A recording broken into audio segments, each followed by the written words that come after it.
Hey everyone, Dave here for Peace Camera. In this week's video, we're going to go over a new release from Fuji, the X100V.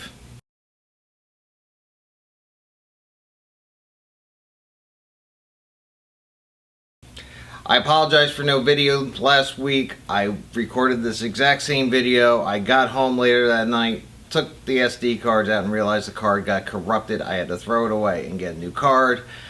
So there was nothing I could do to recover the video. Unfortunately, I tried, but I'm re-recording it for this week, so my apologies. Also, thank you very much. We have reached 500 subscribers on our channel, and that's a big deal for us, and I want to thank each and every one of you who took the time to subscribe and watch my videos every week. It really does mean a lot to us.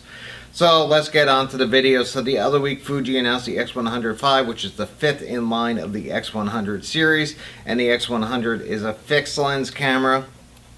Features a 23mm f2.8 lens, which is a 35mm full frame equivalent. This is perfect for your street shooters or somebody who just wants to take around one camera, one lens, and not have to worry about lugging around a bunch of other gear with them. So let's go over some of the specs.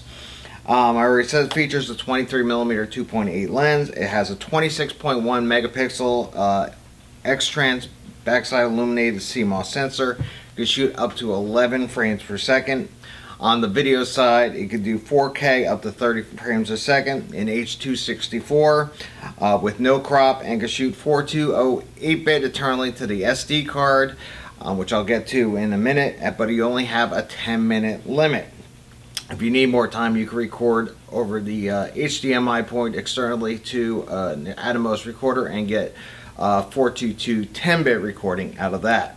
HD, it can shoot up to 120 frames a second, so that's nice. You can do some slow-mo, but again, you can only record 10 minutes in 4K, and one of the reasons I think why is that they only included one UHS 1 card slot.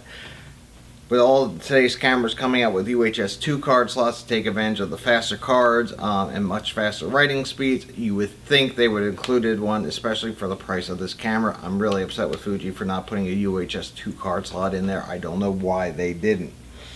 The body has both top and bottom milled aluminum housing. And the rear screen is now a flip screen, both up and down. So if you're want to shoot really low or shoot really high, you are now able to flip the screen to do that.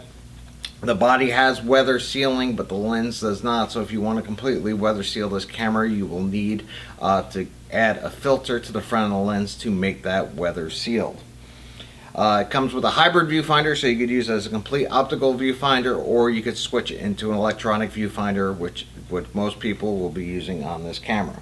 It also comes with all the film simulations, including Acros, Eterna, and Classic Neg, and I really love the film simulations for Fuji. It really makes the pictures pop so much more and look great just straight out of the camera. The X100V is going to retail for $13.99 and it's going to begin to ship at the end of March. So I'm really curious to see how popular this camera is, especially with only the UHS 1 card slot, but I think a lot of the street shooters who have been shooting with the X100 series for a while will really love this camera and want to reach out and buy it. And then of course, as soon as we do get one here in the store, I will do a full unboxing and first look for you guys.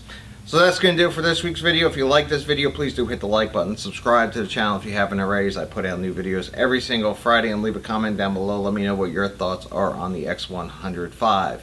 And that's going to do it for this week's video, and I'll see you all next week.